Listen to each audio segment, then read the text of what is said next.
Masechet Shevuot Daf Lamed Gimel. Nu Mishnah. Mashpia ani alechem im lo tabo'u ut'iduni sheyesh li biyad piloni pikadon utzomet yad vegazel va'abeda.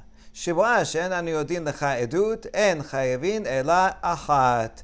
If someone goes to witnesses and says, I want you to swear if you do not come and testify on my behalf that person owes me three things. Number one, a deposit that I gave him to watch for me, and he has to give it back. And there's an outstanding loan that he owes me that he never paid back. And also, he stole something, or four things. And also, a lost item that he found that it's mine that he's not returning to me. So this guy, he has all these four things that he's not returning to me, and you are witnesses, and I think that you have testimony about it. So I want you to come testify about it. And if not, then come and swear that you don't know any testimony about any of these things. And then the two witnesses, they in fact do make a swear, and they say, we vow that we have no testimony about you.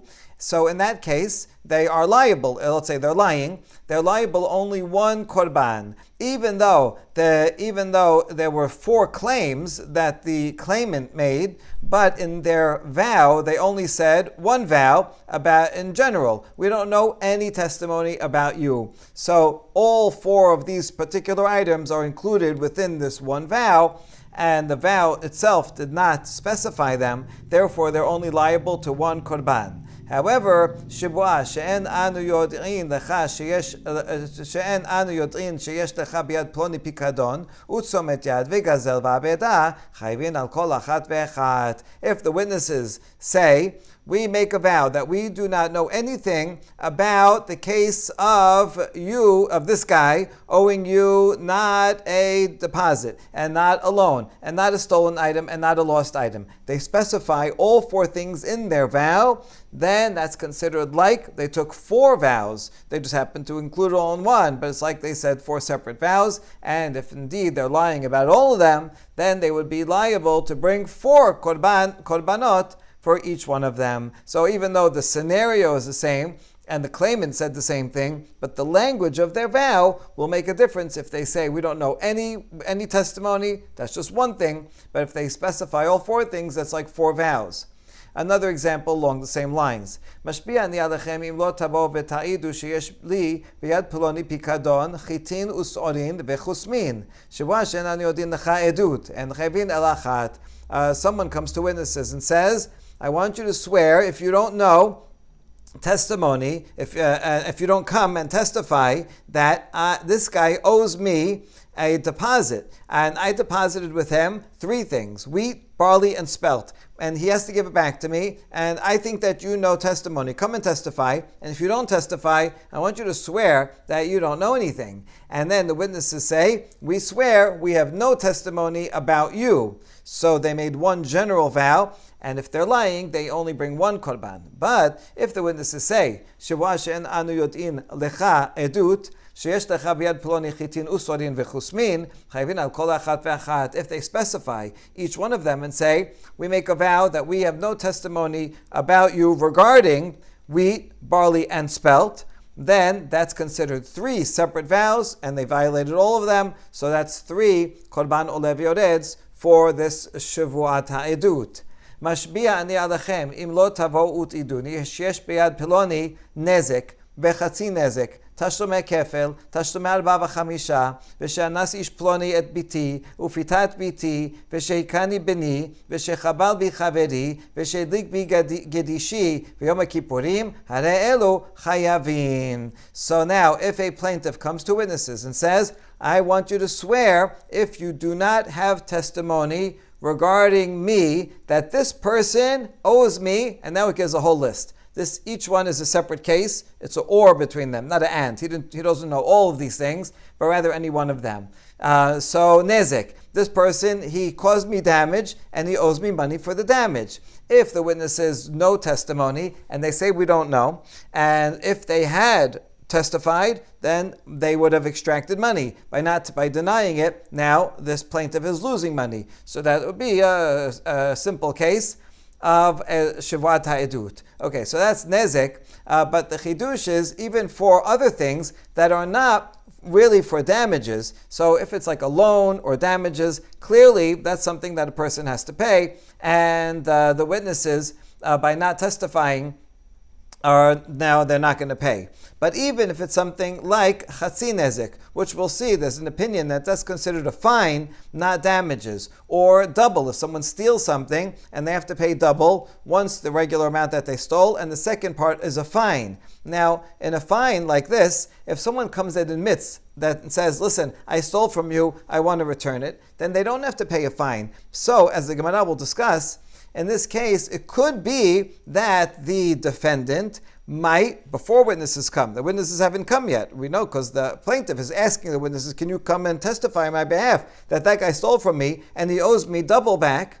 So, in the meantime, if the thief comes and admits, then he doesn't have to pay the kefel. So, since it could be that he would come first and not have to pay the kefel, so the witnesses, by denying that they know anything, are not necessarily causing the plaintiff to lose money. Maybe he wouldn't have gotten it anyway if the thief had admitted.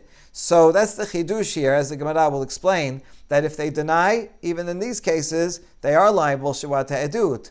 And so also 4 and 5, if they steal an ox or a sheep and slaughter it or sell it, or if the plaintiff says, I want you to come testify that this person raped my daughter, or he seduced my daughter. In both of those cases, the rapist or seducer have to pay a fine. Or that my son hit me. This would have to be a case where the son hit the father's the plaintiff, but without drawing blood. If he would draw blood, then that would be death penalty. But not drawing blood, he would have to pay. Or someone else caused me physical damage, and he has to pay. Or someone burnt down my field, and he did it on Yom Kippur. We're going to see there's an extra chidush here, that even though it happened on Yom Kippur, the Yom Kippur is going on the two last cases, both of them. You're not allowed to cause a wound on Yom Kippur, a Shabbat also, and you're not allowed to light a fire on Shabbat or Yom Kippur. So in these cases, by violating Yom Kippur, they would get karet. Now here's the chidush.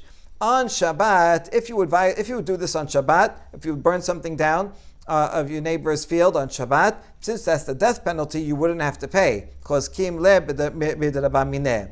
However, that certainly applies if it's the death penalty and a payment. However, on Yom Kippur, the violation of Yom Kippur is not death penalty, but karet. So what this Mishnah is teaching us is that even if you do something that is liable to karet, you still have to pay. We do not apply kim le b'derabah mineh when it comes to karet. And so, if someone causes a wound on Yom Kippur, they violate Yom Kippur, so because they drew blood. So that's karet, but you still have to pay. And also, if you burn down someone's field on Yom Kippur, you're liable to karet, but you still have to pay. If witnesses know that the person did this and lie and say we have no idea, we have no testimony, then they're liable to Shevuot ha'edut because their testimony would have caused the person to pay, and now by denying it, the plaintiff is not getting paid. So all these cases, the witnesses are liable to bring korban oleh v'yored.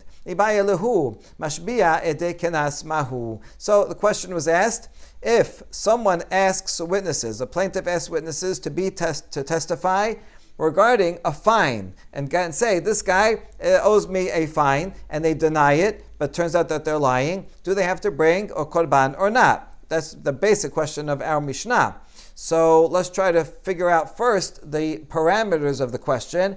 According to whom are you asking this question? Alibad Rabbi Elazar v'Rabbi Shimon lati ba'elach de'amar yavo edim v'ya'idu. You don't have to ask the question according to Rabbi Elazar v'Rabbi Shimon, because they say that even if someone, let's say a thief, admits to the fact that he stole, in which case he would not have to pay the double fine.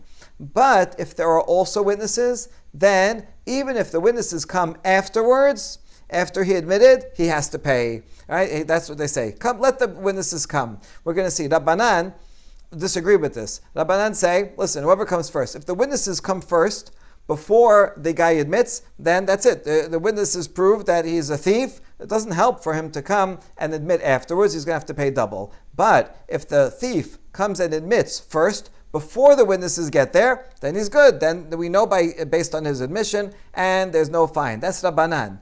Rabbi Elazar Rabbi Shimon disagrees with that and says, if the witnesses come even after the admission, no, now there's witnesses, so the fact that you admitted, we didn't need your admission, because look, we have witnesses here. He has to pay the fine. Therefore, according to Rabbi Elazar Rabbi Shimon, for sure, since there are witnesses, if the witnesses would have testified, then the plaintiff would have gotten his money. It doesn't matter whether the thief would have admitted or not. He would have gotten his money. By them denying, now he's not getting the money. There's no two ways about it. And so for sure, if they lie, they're going to be liable. However, Rabbanan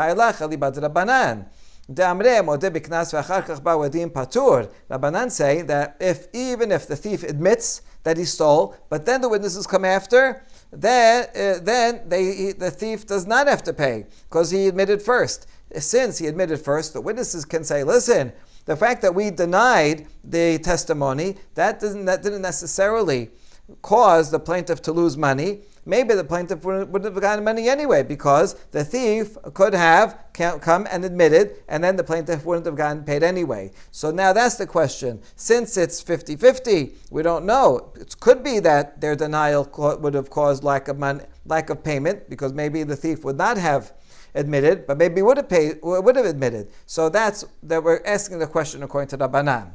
Now, Rabbanan dahatam keman sebir alehu. That Rabbanan that we just saw, what do they think regarding another machloket, the machloket that we mentioned on the previous daf? Ilema kerebi Elazar v'Rebi Shimon dehacha ha ka'amar tavara gorem lemamon kemamon dameh. What would they say about the opinion of Rabbi Elazar v'Rebi Shimon of here, the opinion that we mentioned yesterday, where they say if something could lead to payment, it's the same as payment. And here, since the witnesses by testifying could have led to the plaintiff getting the money, as long as the thief did not admit to stealing, so since it could have led to it, even though it's a gorem, but that's like money, and therefore that would be considered a Shevuot edut and would have to bring a korban.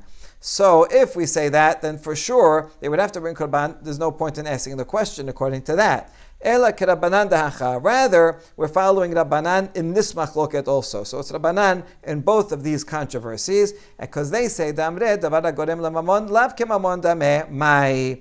They say that something that might lead to a payment of money is not itself like money, even though you're setting up a possibility. A possibility is not reality. And that's the question. Kevan ilu modeh mi patar laba moneh kafar le, od yamahashtamiha la odeh. Do we say that since if the thief would admit, he would not have to pay a fine, so therefore the witnesses, by denying that they know anything, are not causing a loss of money, because he may not have gotten paid anyway if the thief had admitted? Or do we say, listen, right now the thief has not yet admitted, so right now the thief has to pay double, and the witnesses, if they come now, then they will make him pay double, and by denying it, the plaintiff is not going to get the money. So that's the two sides of the question. All right, let's try to figure out an answer. Tashema. Mashpi'ani alechem im lo tavo ut'iduni sheyesh li biyad peloni nezek v'chasi nezek. We can learn it from our Mishnah, where someone says, I adjure you, you witnesses, that you should come and testify. You better make a vow, if you don't know, testimony about this guy who owes me nezek, chasi nezek. Now, v'ha chasi nezek kenasahu. The chasi nezek is considered a kenas, because it's not about damages. We're talking about a shor that's tam. This shor has no history. So really, from the letter of the law, the basic ethical requirements, that I don't have to watch it because it has no history, there's no expectation that's going to cause damage. But the Torah says, listen, we want people to be extra careful. So we're going to say a half nezek. It's not actually because of damages, because if it was really because for damages, it would be based on full damages, right? What do you mean? Well, half damages. So the Torah, most kanas is from in the Rabbanan, but this kanas is in the Torah itself. The Torah itself says shortam hasi nezek. So since this is a kanas, this is a kanas. Therefore, we can prove from this Mishnah that there is Shevuot Hayadut regarding a kanas. So isn't this a pretty clear proof?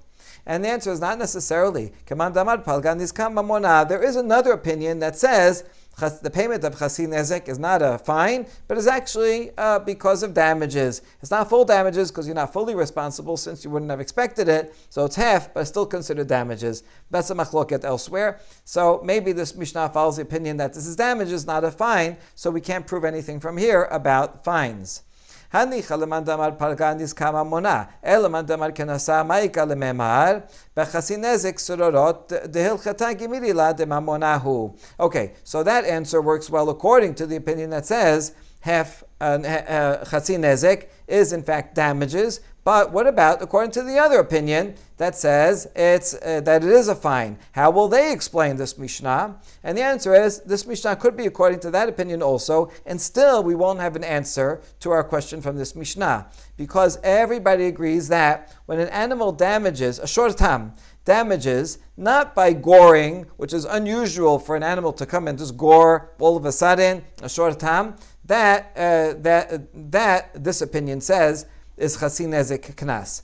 But rather, there's another chasi nezek, which is if the animal's walking in a normal way, the way it normally does, and as it's walking, it kicks up some pebbles, and the pebbles go and they cause damage. In that case, since that's the normal behavior of an animal to walk, and as it walks, it kicks up pebbles. If those pebbles cause damage, the owner has to pay chasi nezek, but that is for damages, because the owner can expect that and say, oh no, he's kicking up pebbles, I better take him around the other way.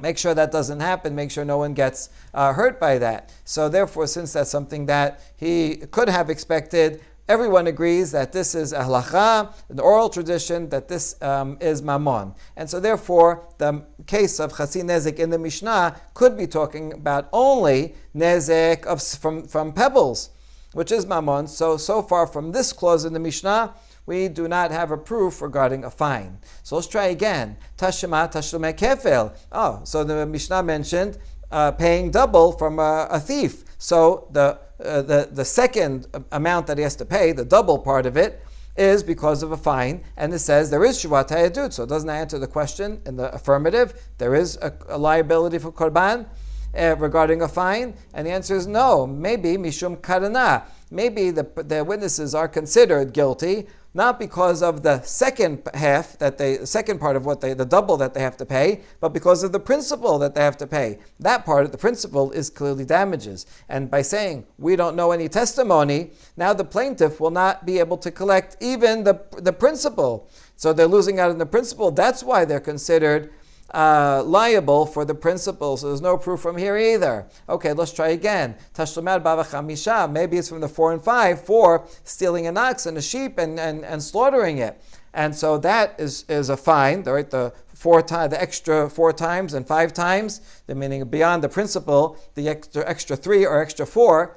That's a fine, and yet he is liable. So isn't that a good answer? And we answer the same thing. No, mishum karana. Maybe the witnesses are liable for Shevuot Hayadut only because of the principle, but not because of the fine. Let's try again. Shanas ish ploni ufita ish piti. If the plaintiff comes to the witnesses and says, I want you to testify that this guy raped my daughter or seduced her, and he has to pay a fine. So that's certainly a fine, and they are liable to Shevuot Hayadut. Isn't that a good proof that one is liable in the case of a fine? And we say not necessarily. Mishum boshet upegam. In addition to the rapist, the rapist has to pay, in addition to the fine, also has to pay for humiliation and degradation for what he caused this young woman. And so maybe the fact that the witnesses are liable is not because of the part that he has to pay that's a fine, but rather because of the damages that he caused her. And that's why they're liable. So there's no proof from here that has anything to do, that the liability is because of a fine.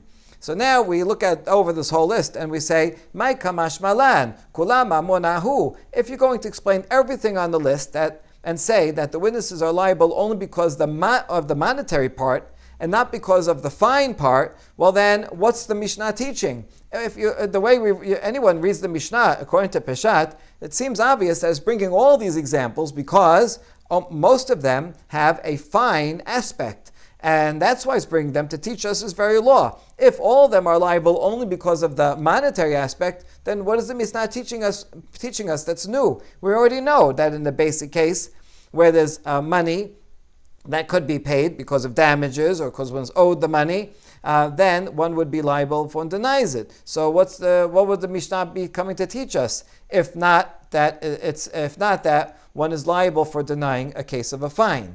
And the answer is, it has plenty to teach us. Resha chada kamashmalan, sefa chada kamashmalan. Resha chada kamashmalan dechasi nezek sedorot mamonahu. The beginning of the Mishnah is teaching us something new. The end of the Mishnah is teaching us something new. The beginning of the Mishnah, where it said chasi nezek, that's teaching us that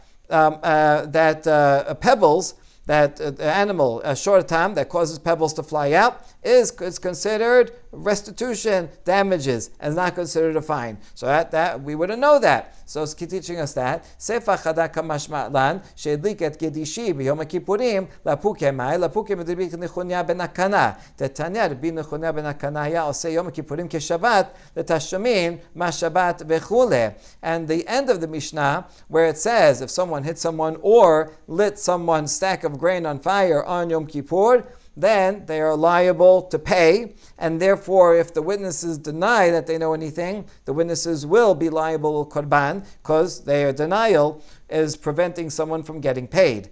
And this is coming to exclude the opinion of Rabbi Nechunya ben Akanya, because he said that Yom Kippur is the same as Shabbat regarding paying money. Just like on Shabbat, if you would burn down someone's field on Shabbat, since you're liable to a death penalty, you do not pay. So too on Yom Kippur, if you violate Yom Kippur and burn down someone's field, Rabbi Nechunya ben Akana says, since you're liable to karet, you get karet only and you don't have to pay. So this Mishnah has to teach us this law to say that we disagree with Rabbi Nechunya, and we say we only apply kim lev d'rabamineh for Shabbat or for execution. You don't get the death penalty and pay, but for karet, you do get karet and also pay. So the Mishnah is teaching us plenty of things, even if it's not teaching us anything about fines. So we still don't have an answer.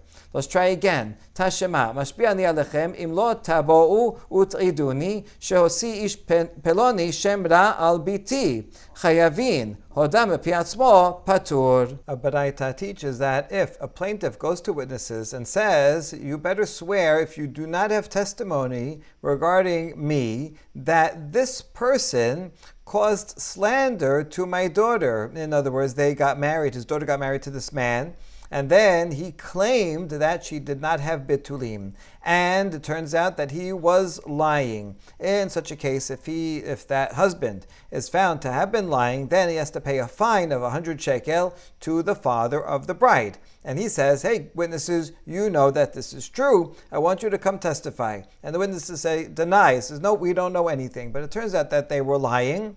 Then those witnesses are liable to Shevuot ha'edut. However, if that husband admits on his own, he comes before the witnesses come and says, listen, I admit I was lying and she really did have bitulim, then he does not have to pay the fine of 100 shekel. What do we see from here? This is a case of a fine. There's no monetary part of it. It's only a fine, and yet the witnesses are liable. So this can answer our question that we started with. In the case of a fine, witnesses who deny knowledge of the testimony about a fine and are lying are in fact liable to Shevuot ha'edut. Isn't this a good proof? And we say, not necessarily. No, it could be that this is the opinion of, this Baraita's opinion of Rabbi Elazar ben Rabbi Shimon, who says that the witnesses can come anytime, even after the husband would admit that he was lying. If the witnesses come and testify, then he still would have to pay. So therefore, if the witnesses would testify, the husband would have to pay the fine no matter what. And by the witnesses, by denying it, are for sure causing the father not to be able to collect that fine.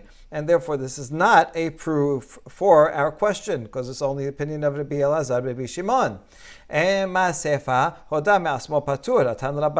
Wait a second, the continuation of the Baraita says that if he admitted, he's patur. That part of the Baraita surely is Rabbanan, that he doesn't have to pay, because if it was Rabbi Elazar, Rabbi Shimon, he says that the witnesses that the husband does have to pay if the witnesses, even if the witnesses come anytime, even after the admission, that he does have to pay. But here it says that if he admitted, then he does not have to pay. So therefore, this baraita, at least the sefa, is Rabbanan, and therefore it makes sense that the Reshad also would be Rabbanan. Therefore, it could be a good proof.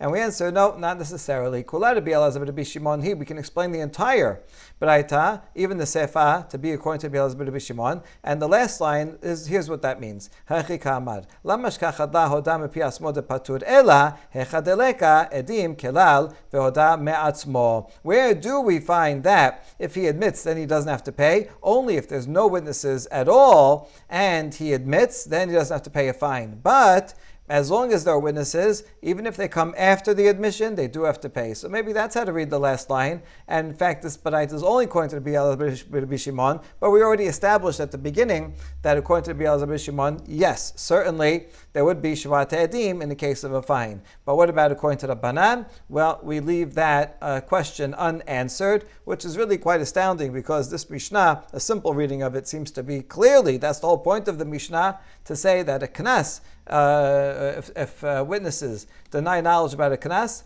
then they are liable to Shevuot Edut, but it can be read in a different way, so there's no absolute proof here. Next Mishnah, Mashpia ani alechem im lo tavo'u v'ta'idu shani kohen, shani levi, shani ben gerusha, she'eni ben chalusa, she'ish ploni kohen, she'ish ploni levi, she'eno ben gerusha, she'eno ben chalusa. In all of the following cases, if witnesses deny that they know anything and they're lying, they are not liable to bring Shevuot Edut, korban, because these do not relate to monetary cases. They wouldn't have caused a payment if they had testified. Therefore, by denying, they're not preventing any payment. Since they do not have to do with monetary matters, the witnesses who lie are not liable for korban for Shevuot Edut. Here's the examples. If someone says, I want you to come testify that you don't know anything about the fact that I'm a Kohen. In other words, a guy says, I am a Kohen, you know that I'm a Kohen, you have evidence about it,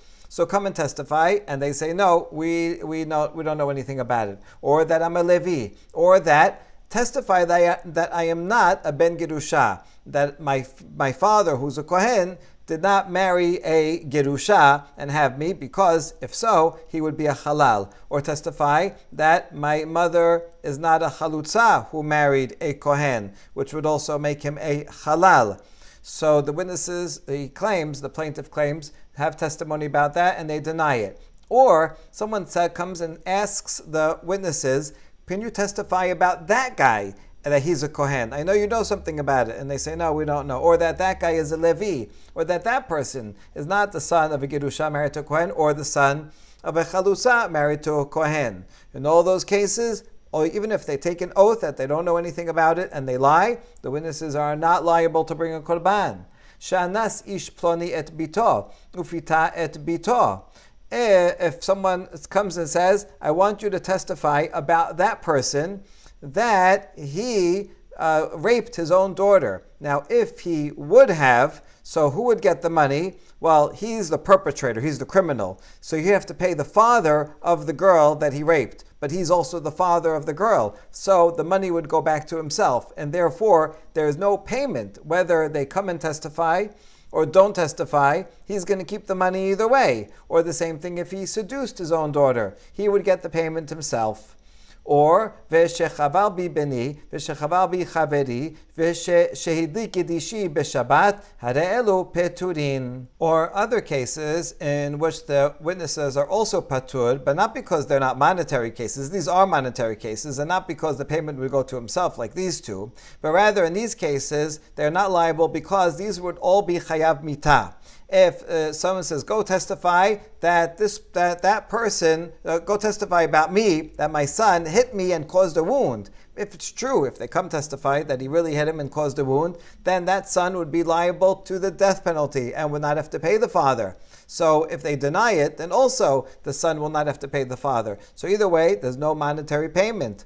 or that someone else, the son of my friend, hit me and caused a wound, or lit my field on fire on Shabbat. Either of those two things on Shabbat is a melacha, causing a wound, bleeding, or lighting someone's grain on fire, are both melachot of Shabbat.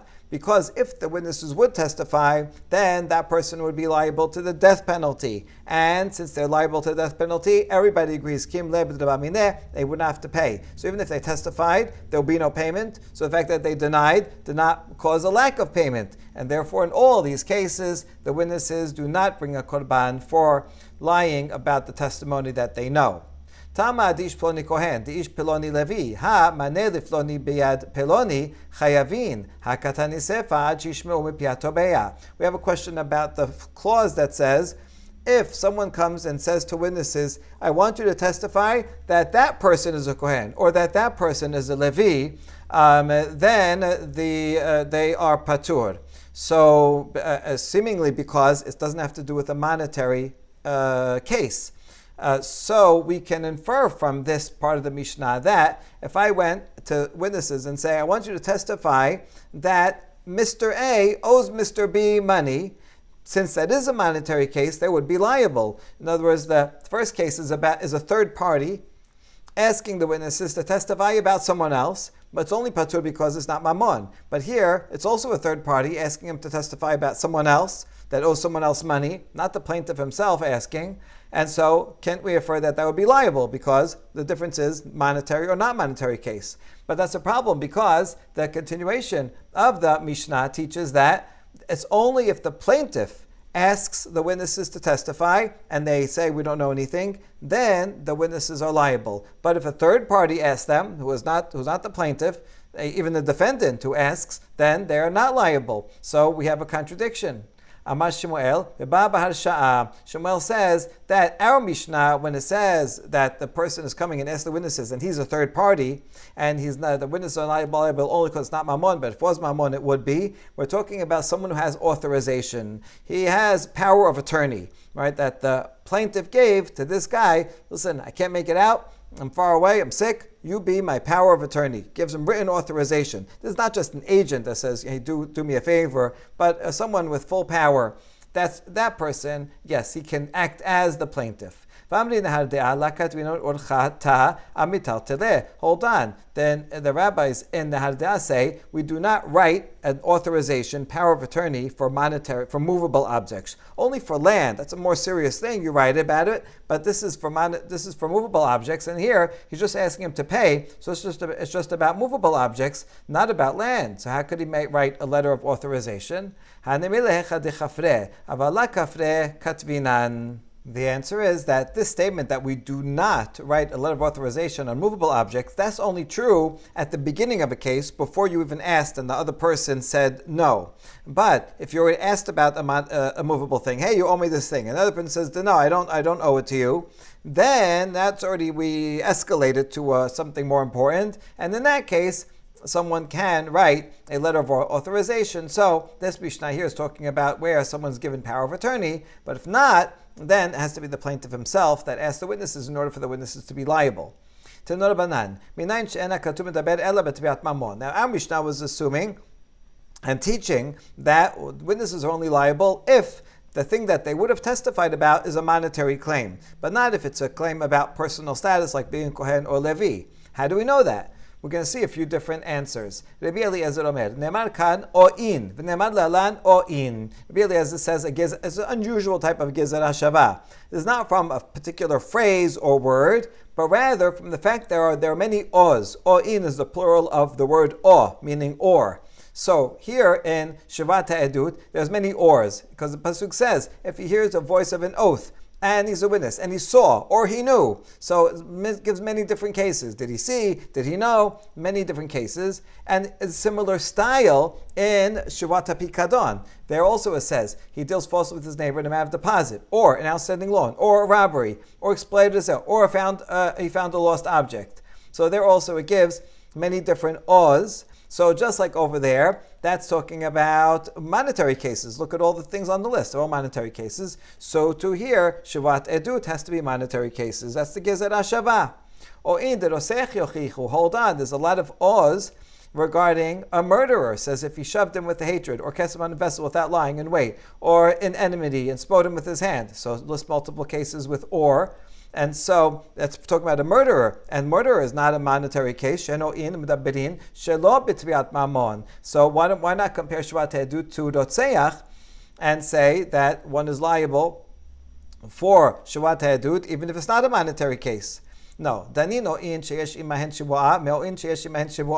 compare the two that are more similar to each other. Shevuot Pikadon and Shevuot Ha'edut both have to involve swearing. Whereas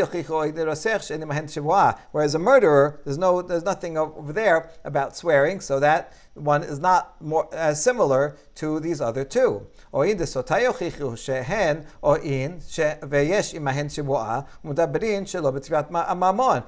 bring a fourth case in regarding sotah. It also says, or if a spirit of jealousy came upon him, or a man upon whom a spirit of jealousy came. So it says a lot of oz over there also, same style.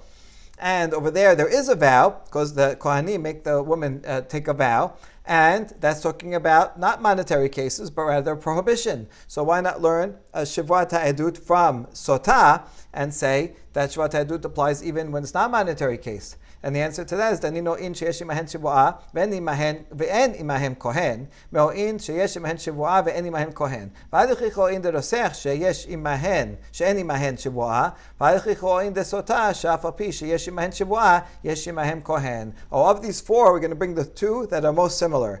And that is any two that have involve a vow and don't involve a kohen. And we're going to learn that from another case that involves a vow but does not involve a kohen. So we're going to exclude Rotzeach because there's no vow. And we're going to exclude Sotah because there it's a kohen who's involved. He's administering the oath. Whereas in Shevuot Ha'edut and Shevuot Pikadon, there's no kohen involved and they both are involving swears. So those two are the most similar. So that is the Gezer HaShavah that we land on. That's the proof of Rabbi Eliezer. Now another answer. Rabbi Akiva Omer, Vayaki Yesham Lahat Me'ele Yesh Me'ele Shu Chayav Yesh Me'ele Shu Patur Hakesad Teva Mamon Chayav Davar Acher Patur. It says in the context of Shevuot Ha'edut, if he is guilty regarding one of these, so that means it only applies to one category within different options of categories. Some things are chayav, some things are patur. So there has to be a differentiation. So therefore we say, if the claim is about something monetary, then the witnesses deny it, they're liable. But if the claim is about something else, am I a kohen? Then they are not liable. Rabbi Yosef Galili Omer, Hare Omer v'hu ed or ra'ah or yada. בעדות המתקיימת בראייה בלא ידיעה או בידיעה בלא ראייה כתוב מדבר. Rabbi Yosef Gali has a third derivation. The pasuk regarding it, Shevuot Ha'edut says, if a person is a witness and he saw or he knew. So the Shevuot Ha'edut applies to cases where he either saw or knew, but not the other. So applied to a case of testimony about someone seeing but not knowing, or knowing but not seeing. Now, what are these cases of knowing without seeing and seeing without knowing? Seeing without knowing. What's an example of that? If the defendant says, you're claiming I owe you $100, I counted out 100 dinar to you before those two people. So those two people that saw it, what would they have seen? They would have seen the person counting out money. The thing is, they would not have known the context. They don't know if this was paying back a loan, giving a loan, a payment, hold this for me, give this, here, take this and give it to someone else. So they saw something, and they can come testify, we saw this person give 100 maneh to that person. But since they don't know the context, they can't say, and therefore he doesn't owe him any money, right? With that, they wouldn't know. So in such a case, the other side would say, well, let them come and testify. If they would come and testify, right? He says, listen, although they don't know the whole thing, if they come and testify, I'll accept them. So since he's accepting their testimony would make a difference. If they deny it, then the payment there will be a monetary consequence. So this is a case of seeing, even though they don't know. Such witnesses, although they don't know the whole story, but they can testify to part of the story that they saw payment go through, If they lie, that would be considered Shevuot Edut. And what's the case the opposite, where they know something but didn't see it? The plaintiff says, hey, you owe me $100. And the defendant says, you admitted to me that I don't owe you anything before these two people. So yavo ploni ploni v'ya'idu. So he says, okay, let those two people come and testify about that. Now, those two people, what will they have heard? Well, they will have a knowledge. They say, oh, we heard this person say that he doesn't owe money, or that he does owe money. Zohi di'a belo re'iyah. Now, they only heard the person say it. They never actually saw payment being given, so they didn't see it, but they know it because they heard the plaintiff admit it. And if the plaintiff would say, oh yeah, if you think you think I admitted to them, I never admitted. Bring those witnesses and then I'll pay you. Or then you won't have to pay me.